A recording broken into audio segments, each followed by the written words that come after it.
So the All City Zigzag is a steel framed, it's All City's Ace air hardened custom steel that they use. It also is ED treated, so the inside of it, you don't have to worry about any kind of corrosion or any kind of rust destroying your frame. So that's nice that it has some durability there. So we'll go into this bike, and you can see here it starts off, the group set's going to be your Ultegra 11 speed, the R8000 group set. It comes with a 105 chain or cassette in the back. It's 1132. The front chain ring is a 5236, so it has that nice compact front chain ring there to give you plenty of gears. The fork on the front is going to be the Whiskey number 9, and this is a full carbon fork here. And as you can see, it has the flat mount brake tabs, also the 12 millimeter through axle.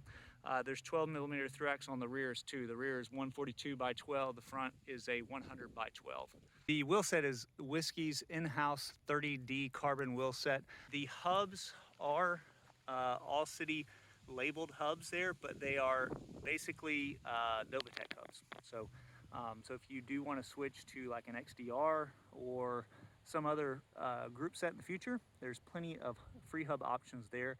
So it is a Novatec hub. The headset is Cane Creek 40 series. The brakes are the Ultegra hydraulic brake set, so no cables or anything there. So hydraulic hoses running all the way to your flat mount calipers, front and rear. Your rotors are Shimano 6-bolt SMRT 26, 160 millimeter rotors there. So no center lock, just 6-bolt, and it's the identical rotor on the front and rear.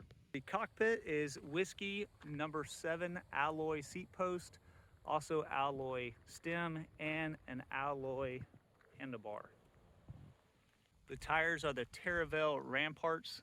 They come in size 700 by 28C. This is the 60 TPI, so not as soft as some of your higher TPI counts out there. This frame is designed to clear up to a 35C tire in the front and rear.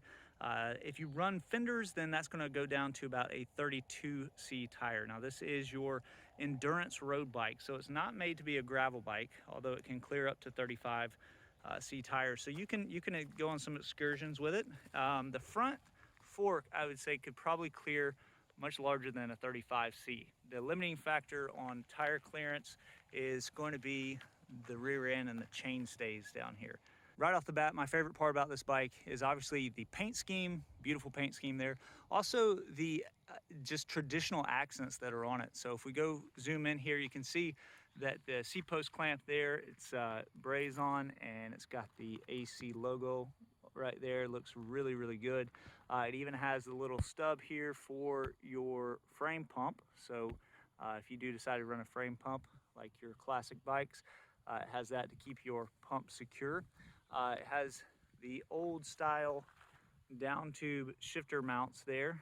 So you could, if you wanted to with this bike, run some old style down tube shifters. So pretty sweet there. It also has a plug on the other side here, you can see. So if you do want to run something a little more advanced like some Di2 or any other electronic group set, you do have options there as well. Now, during my test period, I did change out a few things. I do have my Bontrager Verse Comp saddle here that I'll be using.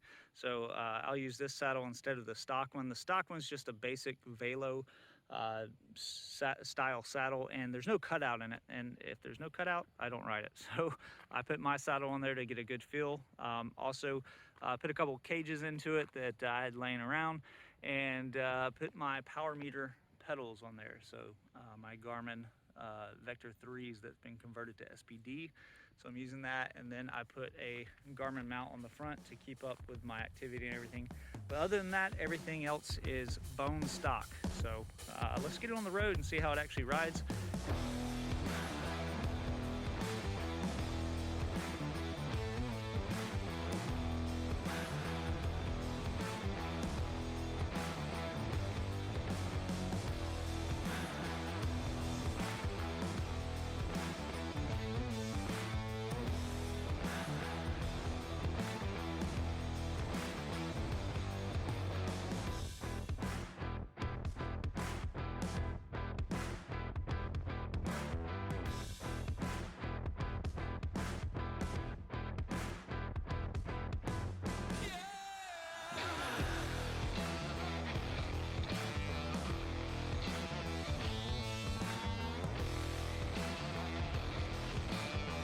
Zigzag is labeled as an endurance road bike, and it does that job perfectly. The steel frame set is very smooth and forgiving, as you would expect from a steel frame.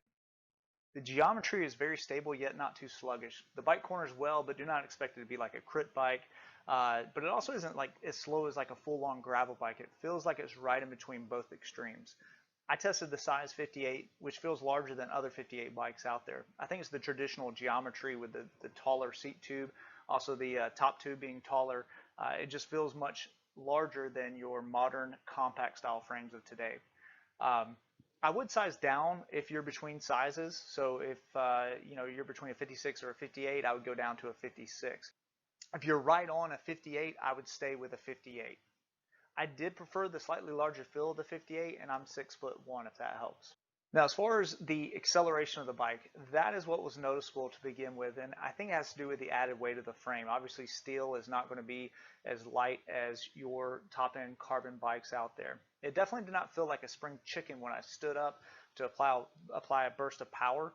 I don't think it's possible to lose power due to frame flex because, like, when a frame flexes, that flex will always exert that energy back into the rear wheel for propulsion. So it just doesn't feel very fast. I don't feel like I'm wasting energy or anything in a steady state effort, but if I'm digging down or having to close gaps, that's where I feel like the speed isn't instant. But once again, this bike is not made to be that. It's made to be an endurance, steady state endurance bike. The frame is smooth like you can expect from a good steel frame, but I cannot say the same for the front end of the bike. The full carbon fork, the aluminum bars, the 28 seat tires up with about 80 psi caused the little imperfections of the road to be felt through my hands. I was actually very surprised that the front end felt so harsh. The rear was like riding on clouds, but the front was rough. It would be nice if it had a more forgiving fork. It has that whiskey fork on the front. It would be nice if it had some carbon bars as well on the front and some 32C tires. And that's one of the nice things about this bike is that it can clear up to a 35 millimeter tire front and rear. Actually, in the front, it can clear up to a 45 millimeter, but the rear is the limiting factor. It can only clear a 35. If you do run fenders, you can only clear a 32. Now, I did put my Continental Grand Prix 5000 tubeless tires on there that are 32 millimeter. I ran them about 50 psi, and it was much better. It took out that harshness of the road. The front was still out of balance compared to the rear as far as smoothness goes. The front still had a little bit more chattery feel to it. But it was much better than the 28C tires.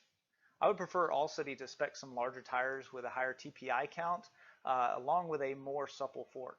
Now, while this bike is not considered a gravel bike, it does clear larger rubber, so I had to take it out on some dirt roads, obviously, to test it out. And the bike felt really good on dirt, especially the smooth rear end. The front was once again a little more chattery, a little harsher. Now, the 32C tires, that did help a little bit with that. Now, when riding through some of the softer dirt sections, the front end would dig down a little bit more. Obviously with a smaller tire, it's going to do that. But it did stay steady. I mean, the bike would plow through it with no issues whatsoever. It did have some slight wobble going through some of the loose dirt, which you have with any kind of bike, but it was not twitchy. It was very, very stable, which is what you want with an endurance bike. Now, you can definitely take it out on some smoother dirt, but I wouldn't take it in sandy conditions or on some really chunky gravel.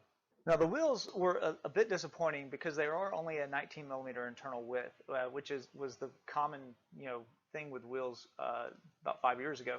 I would have preferred something like a 22 to 25 millimeter internal width to really kind of balloon those tires out and really help with the suppleness, especially in the front end. The engagement from the hub was good. The free hubs are made by Novatec. I've used those over the years. They've been great, no issues whatsoever. With them being Novatecs, you do have plenty of options as far as bearing replacement. Also, you have all the different style free hubs. So if you want to do XDR later or even Campy E-Car. Now, the big question is, who is the Zigzag for? It's for those of you who want a traditional style road bike from like the late 80s, early 90s, with the modern tech of through axles and disc brakes and hydraulic disc brakes, but with a nice, comfortable, endurance-inspired geometry that you can occasionally take on some smooth dirt. Now, who's the Zigzag not for?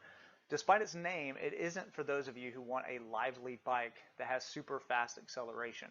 It's going to be an endurance road bike, and that is what it is. Now, a few things I would change about the bike right off the bat would be a carbon cockpit, a steel fork or a more supple carbon fork, wider internal width rims, and wider, more supple tires. Now let's compare the Zigzag to some of your other carbon offerings out there. So Giant has the Defy Advance, which it has the same Ultegra group set. Now you can see the MSRP here is much lower, but you have to realize this Giant Defy Advance does not have carbon wheels like the Zigzag. So that's definitely a strike against the Advance there. They do have the Advance with SRAM Rival, and the MSRP is right there with it. But once again, this wheel set on both of these Giant bikes are really, really heavy, and they're just basic wheel sets. They're nothing fancy. So you would be upgrading those anyway to bring them up to what the Zigzag has. Now the Specialized Roubaix Comp with the same Ultegra group set, the MSRP is right around the same.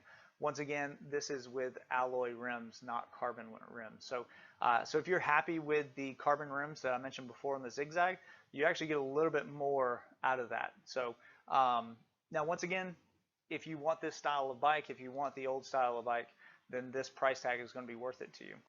Thanks for watching. If you've enjoyed this video, be sure to share it with any of your friends, hit that like button for me, and also subscribe to the channel. That helps me out tremendously, and we'll see you in the next video.